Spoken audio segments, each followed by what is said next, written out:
USP Hazelton inmate Marricco Sykes indicted for first-degree murder. The alarm inside USP Hazelton went off so suddenly that it shook the whole housing unit. Officers ran toward one of the cells after another inmate started shouting for help. When they reached the door, they found something no one expected to see that early winter morning in 2015. A man was lying on the floor, not moving, his face pale and his chest still. And standing in the same small cell was inmate Marricco Sykes, his hands shaking, his breathing heavy, and his eyes locked on the officers as if he already knew what they were about to do. The officers rushed inside. One grabbed the injured inmate, checking for a pulse. Another put cuffs on Sykes while shouting for medical staff. The hallway filled with radios crackling and officers yelling commands. The victim wasn't responding, not even a little. Minutes later, medical staff confirmed the worst news. The inmate was dead. And the number one question spreading across the unit was simple and terrifying. What happened inside that cell? Before anyone could answer, Sykes was pulled away, escorted down the long concrete hallway as other inmates watched from behind their doors. Some whispered, some stared silently. Everyone could feel it. Something violent and serious had just taken place. The officers shut the unit down, locked every door, and ordered prisoners to stay quiet. But inside Hazelton, news travels faster than the guards can move.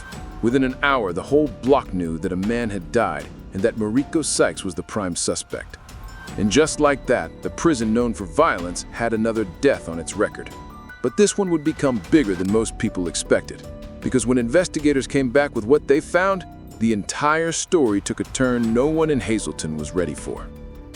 Hours earlier, before the chaos, the day began like any other inside USP Hazelton.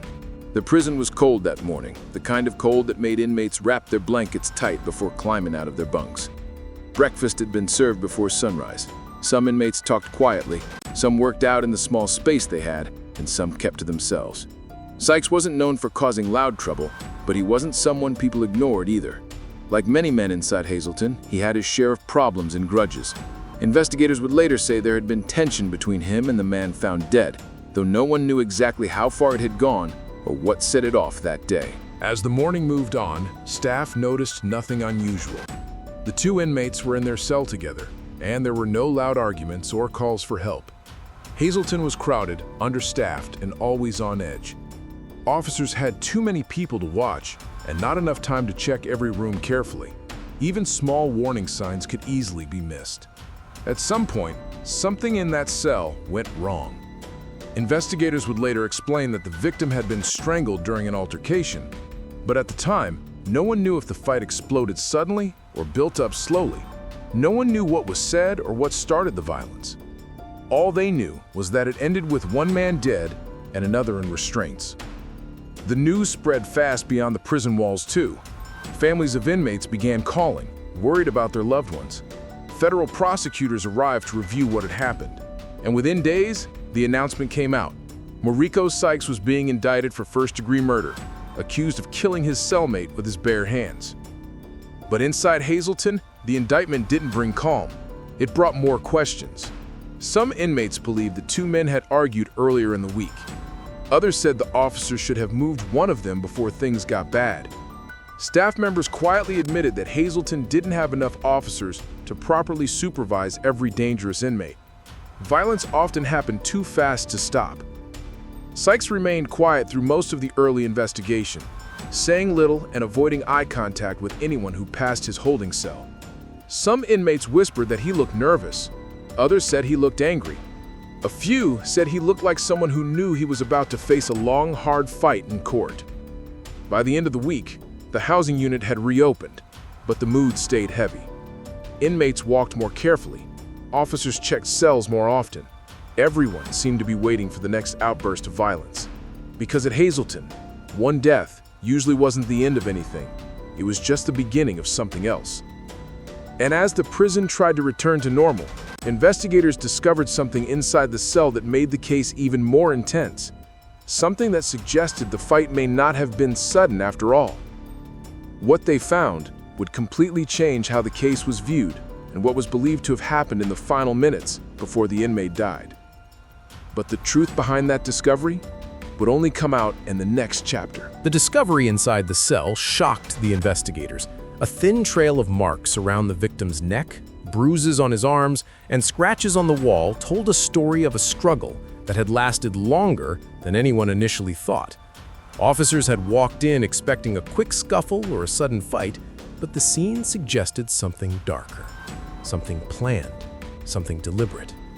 For Marricco Sykes, this was no accidental fight. The evidence pointed to a calculated act, one that federal prosecutors would later use to build a first-degree murder case.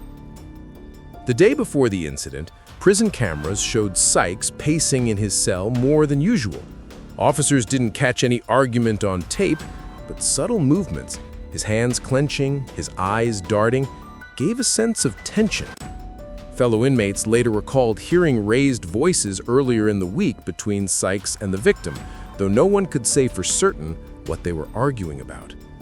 In high-security prisons like Hazelton, even small disagreements can escalate into deadly confrontations if both men are volatile and tempers flare. Investigators interviewed other prisoners, trying to piece together the events that led to the murder. Some were reluctant to speak, fearing retaliation. Others offered fragmented stories, a shove here, a whispered insult there. Slowly, a picture emerged. Sykes and his victim had clashed several times before, each incident escalating in anger and intensity. It wasn't sudden chaos. It was a series of small incidents, a build-up that ended violently. The more investigators uncovered, the clearer it became that this was the moment everything had come to a head. Outside the prison, federal prosecutors prepared their case. They studied every surveillance video, every statement from staff and inmates, and the autopsy report that confirmed strangulation as the cause of death. Every piece of evidence painted Sykes as a man who acted with intention, and within days, they announced he was officially indicted for first-degree murder. The indictment sent ripples through Hazelton. Even inmates who normally avoided trouble whispered nervously about the consequences. For Sykes, it meant facing the most serious charge a federal court could bring against him, a charge that could mean life behind bars without the possibility of release. Inside the prison, life continued, but the atmosphere had changed. Inmates knew that the investigation wouldn't be the last time Sykes would face authority. Officers increased patrols and searches, scanning for weapons or contraband that could be used in another attack. The murder reminded everyone how easily things could spiral out of control inside Hazelton. And yet, despite heightened security, tension simmered quietly in the corners of the facility, waiting for the next conflict to erupt. In the quiet moments between chaos, investigators turned their attention to the beginning of the story: how Sykes ended up in the same cell with the man he would kill. Records showed he had been moved recently due to prior disputes with other inmates. The reassignment placed him in close quarters with a man who had a history of conflicts of his own. It was a combination of circumstances, personalities, and tension that created a dangerous environment, one that federal authorities recognized as high risk but could not entirely control. As federal investigators dug deeper, they uncovered an unsettling pattern. Hazelton had seen numerous fights escalate into life-threatening situations in the past, often because staffing levels were too low to intervene quickly. Officers on duty that morning had been stretched thin, forced to oversee multiple sections at once. The reality was clear: even high-security prisons are not immune to violence when tensions boil over. Sykes' actions were a stark reminder of how fragile control can be in an environment filled with dangerous, volatile inmates. But then came a new revelation that stunned both investigators and Hazelton staff. A fellow inmate stepped forward with a statement about what had happened immediately before the murder. According to this inmate, there had been a confrontation in the cell over something seemingly minor, a personal insult, a small argument, but it quickly escalated. The inmate claimed he had tried to intervene, shouting to stop the fight, but by the time staff arrived, it was too late. This testimony added a new layer to the case, showing not only premeditation, but also a lack of immediate intervention that might have saved a life. As the investigation unfolded, prosecutors realized that building a first-degree murder case would not be easy. They had to prove intent, planning, and action, all within a complex environment filled with other inmates, chaotic routines, and potential distractions. For Marricco Sykes, every detail mattered. Every movement captured on video, every bruise noted in the autopsy, every inmate statement could strengthen or weaken the case. The weight of evidence began to close in around him, signaling that the next chapter in his story would be the most crucial of all. And just as the investigators thought they were starting to piece everything together, a shocking discovery was made in Sykes' personal area. A small item that hinted at even more premeditation, something that could dramatically change how the case was seen in court. What the item was and how it would affect Sykes' trial would be revealed in the next chapter. Investigators found it hidden in a small, worn corner of Marricco Sykes' cell, a cord fashioned into a noose, carefully tied and placed where only he could reach it. It was a chilling piece of evidence, one that painted a picture of premeditation and careful planning. Officers snapped photos and cataloged it as crucial evidence, knowing it could decide the outcome of a first-degree murder case. The revelation shook the prison even further. Inmates whispered in hushed tones about the cord, wondering what might have happened if staff hadn't arrived when they did. Officers reviewed the surveillance footage again, looking for clues about when Sykes had prepared it and if anyone else knew. Every detail mattered.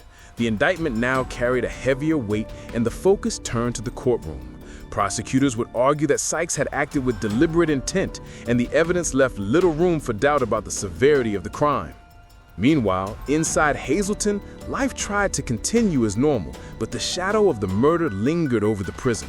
Fellow inmates watched Sykes closely, some fearful, others calculating. Tensions remained high, and officers remained vigilant, understanding that even a single moment of negligence could lead to another tragedy. The murder had not only taken a life, but had exposed deep vulnerabilities in the prison's management and oversight.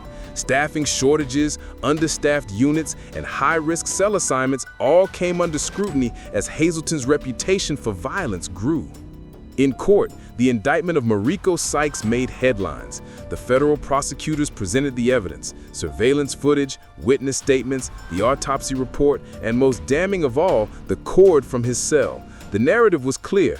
This was an inmate who had thought about killing, acted on his thoughts, and had executed a deadly plan inside one of America's most dangerous prisons. Defense attorneys attempted to question motive and intent, but the overwhelming physical evidence and witness testimony made their job extremely difficult. Sykes faced the full weight of the law, and the case became a stark example of the dangers lurking inside high-security prisons. While the courtroom drama unfolded, Hazelton officials made changes inside the prison. Officers increased cell inspections, restricted movement between units, and conducted additional safety checks. Counseling and conflict resolution programs were reviewed to try to prevent future incidents. The goal was not only to punish Sykes, but to send a warning to the rest of the prison population. Violence comes with consequences, and no one is untouchable behind bars. The murder became a case study in both criminal justice and prison management. The story of Marricco Sykes and the first-degree murder indictment left a permanent mark on USP Hazelton. It reminded everyone, from staff to inmates to federal authorities, how quickly tensions can escalate into deadly violence and how one calculated act can change the course of many lives. Families of the victim mourned, officers reflected on the challenges of their work, and inmates faced a chilling lesson about the consequences of unchecked anger and premeditated attacks. And even now, years later, the cell where it all happened is remembered as the place where planning met action with deadly consequences. For Marricco Sykes, the indictment and eventual trial were just the beginning of a long legal battle. For USP Hazelton, it was a reminder that even the most controlled, high-security prisons could not fully escape the shadow of violence.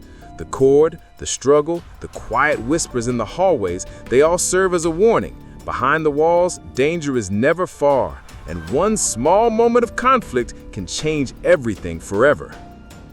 The story ends, but Hazelton's walls hold countless secrets, waiting for the next shocking incident to remind the world why it remains one of America's most notorious prisons.